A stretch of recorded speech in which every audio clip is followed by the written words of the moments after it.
তো বিপিএফ দল হিসাবে 5টা সমষ্টিত লোকসভা সমষ্টিত আমি খেলিম এটো ফাইনাল হৈ গ'ল একটাটো হল কোকৰাঝাৰ দৰং ওদালগুৰি ইয়াৰ পিছত তেজপুৰ গুৱাহাটী আৰু বৰপেটা 5টা সমষ্টি ফাইনাল তো আজি সকল অৰ্গানাইজিং সকল পাব্লিসিটি বা অফিস সভাপতি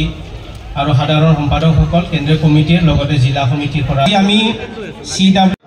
দুটা সমষ্টিৰ ক্যান্ডিডেটটো মই ডিক্লেয়াৰ দিব বিচাৰিছো প্ৰথমত কোকৰাঝাৰ লোকসভা সমষ্টিৰ পৰা আমি বাছি লৈছো আমাৰ আগৰে ডেপুটি চিফ কাম্পা বৰগিয়া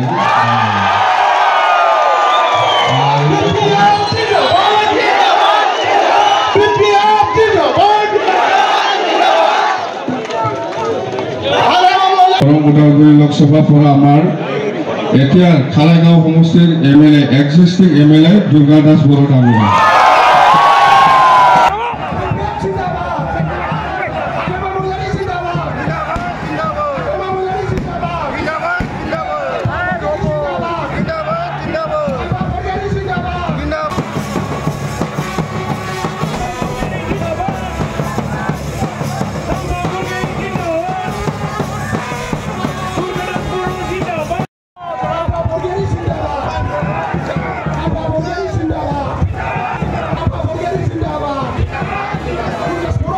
BPF দলৰ আমাৰ আজি CWC মিটিং হৈছিল এই মিটিঙত মেইন এজেন্ডা আছিল ক্যান্ডিডেট ডিক্লাৰেশ্যন আৰু কোনটো সমষ্টিত BPF খেলিব ইয়াৰ বিষয়লৈ আলোচনা মততে আমি BPF হিচাপে আগন্তুক যেটো MP ইলেকশন হ'ব ইয়াত 5টা সমষ্টিত BPF খেলিব বুলি আমি আজি ডিক্লেয়াৰ দিছো ডিসিশন লোৱা হৈছে আৰু ডিক্লেয়াৰো দিছে আমি 5টা সমষ্টিৰ ভিতৰত আছে কোকৰাঝাৰ লোকসভা দৰং ওদালগুৰি লোকসভা বৰপেটা লোকসভা গুৱাহাটী লোকসভা আৰু তেজপুৰ লোকসভা এই 5টা লোকসভাত আমি BPF খেলিব আৰু ইয়াৰে দুটা সমষ্টিটো আমি আজি ডিক্লেয়াৰ দিছে ক্যান্ডিডেটটো কোকৰাঝাৰ ST ৰিজাৰ্ভত আমাৰ কাম্পা বৰগিয়াকে আমি ডিক্লেয়াৰ দিছো আৰু দৰং ওদালগুৰিত আমাৰ এক্সিস্টিং MLA খালাইগাঁও সমষ্টিত দুৰ্গা দাস বড়ো ডাঙৰীয়াক আমি ডিক্লেয়াৰ দিছো বাকি 3টা সমষ্টিটো 3 দিনৰ পিছতে আমি ডিক্লেয়াৰ দিম তেজপুৰ গুৱাহাটী আৰু বৰপেটা ক্যান্ডিডেট বিচাৰিবলৈ বহুত মানুহ আহিছে মততে আমি ঠিক কৰিব পৰা নাই 3 দিন পিছতে আমি ঠিক কৰি পেলাই এটো ডিক্লেয়াৰ দিম মততে নাই গুৱাহাটীত জিকাৰ চান্স আছে ইয়াৰ কাৰণে ক্যান্ডিডেট আহিছে বৰপেটাটো আমাৰ জিকাৰ চান্স আছে ইয়াৰ কাৰণে ক্যান্ডিডেট বিচাৰি আহিছে আৰু তেজপুৰতো আমাৰ বহুত ক্যান্ডিডেট আহিছে মততে আমি 5টাটো আমি জিকাৰ আশাটো আমাৰ আছে আপোনালোকৰ ভোট প্ৰতিদ্বন্দ্বী কোন হ'ব কোকৰাঝাৰত UPPৰ লগত হ'ব আৰু দৰং ওদালগুৰিত আমাৰ BJP কংগ্ৰেছ আৰু BPF হ'ব বৰপেটাটো BJP কংগ্ৰেছ আৰু BPF হ'ব গুৱাহাটীটো BJP কংগ্ৰেছ আৰু BPF হ'ব তেজপুৰতো BJP আৰু সেই কিবা বৰপেটাত BJP নাই AJP আছে তেজপুৰত কংগ্ৰেছ BJP আৰু BPF পুৰা আগ্ৰামা মহিলাৰ আকৌ কিং মেকাৰ হ'ব নেকি না হেতু ৰাইজৰ কথা এটো মই কিং মেকাৰ হ'ব বুলি কলেতো নহব এটো ইলেকশনটো হৈ যাওক ইয়াত কি হয় মানে আপোনাৰ এটা সংবাদ মেল যোগে বৰপেটা সমষ্টিৰ কিছু নাম আহিছিল হয় হয় কেলেক বৰপেটা সমষ্টিৰ BPF প্ৰাৰ্থী প্ৰদান কৰিব নেকি নাই এনেকুৱা ঠিক হোৱা নাই এনেকুৱা ফাইনাল হোৱা নাই কোনে খেলিব হেতু ফাইনাল হোৱা নাই আমি খাক দিব নিদিব হেতু ফাইনাল কৰিব পৰা নাই কৰিম 3 দিন পিছতে আমি কৰিম মানে আব্দুল খালেকৰ নামটো প্ৰস্তাৱিত আহিছে নাই বহুত মানুহৰ আহিছে 4 জন আহিছে বৰপেটা পৰা 4 জন আহিছে গুৱাহাটীৰ পৰা 3 জন আহিছে আৰু সেই তেজপুৰৰ পৰা 2 জন আহিছে এহতি আকৌ BJP নাৰায়ণ মেছে কেতবোৰ মন্তব্য ইয়াৰ কথা লৈ মই কথা নাপাতিম ইয়াৰ কথা লৈ মই কথা একো নকম বাস BPF দলে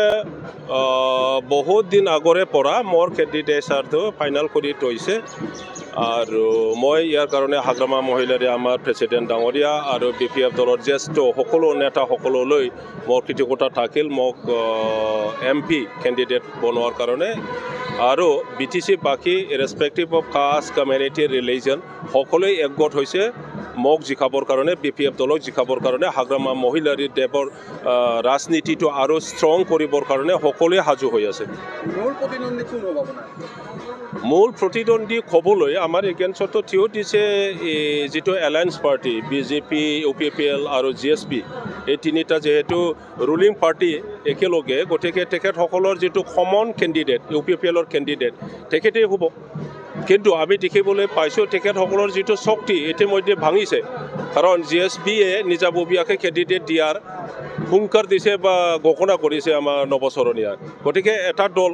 আঁতৰি গ'ল এতিয়া দুটা দল থাকিছে UPPL আৰু BJP আমি নাজানো এই BJP আৰু UPPLৰ যিটো মানে এলায়েন্স সেইটো কিমান দিন আৰু কণ্টিনিউ হ'ব কিন্তু এই দুটা পাৰ্টি একগোট হ'লেও আমাৰ BPFৰ লগত তেখেতসকলে যুঁজিব নোৱাৰে আমি 100% আশাবাদী ইতিমধ্যে জিকিছে বুলি ক'লেও ভুল নহ'ব বুলি ৰাইজেই কয়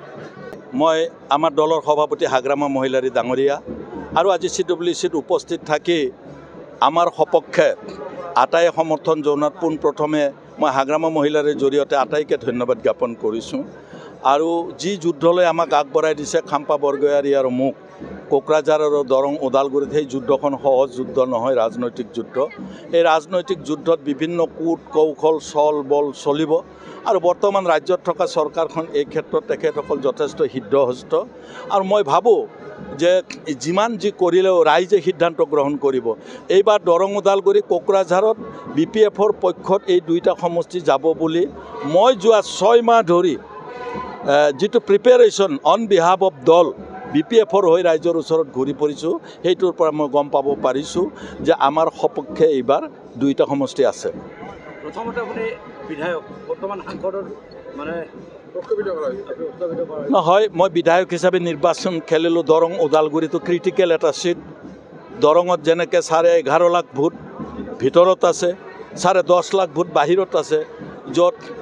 এই মানুহখিনিৰ লগত BTCৰ কোনো সম্পৰ্ক নাই গতিকে তেওঁলোককো কিছু বিষয় তেওঁলোকৰ হৈ উত্থাপন কৰিব পৰা এজন ব্যক্তি বিচাৰিছিল আমাৰ দলে মোক তেওঁলোকে নিশ্চয় কিবা পাৰিব বুলি ভাবিছে যাৰ কাৰণে মোক আগবঢ়াই দিছে সেইকাৰণে এই ক্ৰিটিকেল জাংচাৰত দলটোক যদি মই সঁচা অৰ্থত মই তেওঁলোকক এই দৰং ওদালগুৰি সিটটো বিজয় কৰি আনি দিব পাৰোঁ নিশ্চয়কৈ আমাৰ দলে অলপ হ'লেও সকাহ পাব কিমান আশাবাদী 200% আশাবাদী মই আপোনালোকে আকৌ আচৰিত নহ'ব যে BTCত আমি 1 নম্বৰ হ'ম যেটি 11.5 লাখ ভোট আছে BTCৰ বাহিৰত যি 10 লাখ 10.5 লাখ ভোট আছে আমি তাতো 1 নম্বৰ হ'ম বহুত কথা আছে যিখিনি ৰাজহুৱা কৰিব নোৱাৰে সাংগঠনিক কথা আৰু অন্যান্য দলৰ নেতৃত্ব আজি যেনেকৈ হতাশ সেই হতাশ ৰাজনৈতিক দলবিলাক মোৰহে ওচৰ চাপিছে যে আপোনাকে সাক্ষী কৰি লৈ এইবাৰ আমি যিগৰাকী BJPৰ প্ৰাৰ্থী তেওঁক পৰাজিত কৰিম বুলি কৈছোঁ BJP হ'ব অবভিয়াছলি কংগ্ৰেছ দলৰ যিগৰাকী প্ৰাৰ্থী আপোনালোকে জানে যে কংগ্ৰেছৰ এটা MLA আছিল তাতে তেওঁ BJPলৈ গুচি গ'লগৈ অজস্ৰ কৰ্মী BJPত যোগদান কৰিলে চিপাঝাৰত যিগৰাকীয়ে পৰমানন্দ ৰাজবংশীৰ লগত মাত্ৰ 3000 ভোটত হাৰিছিল তেওঁ গুচি গ'লগৈ ভাৰতীয় জনতা পাৰ্টিত তেওঁ এতিয়া কেনেকৈ এই যুদ্ধখনত নামিব মোৰ তাতে সন্দেহ হৈছে গতিকে তেওঁ তৃতীয় হ'ব কিন্তু কৰবাত 1.5 লাখ ভোট পাইহে তৃতীয় হ'ব বিধায়িনী দলত কিন্তু মানে চৰকাৰৰ লগত BPF আছে আপুনি পাৰিবনে BJPক পৰাস্ত কৰিব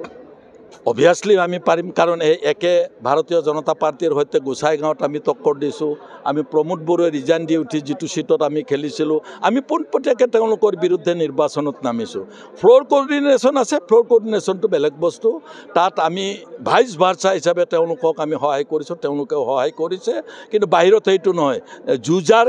খবৰটো আপোনালোকে ইতিমধ্যে পায় আমি যুঁজিছোঁ আৰু যুঁজিম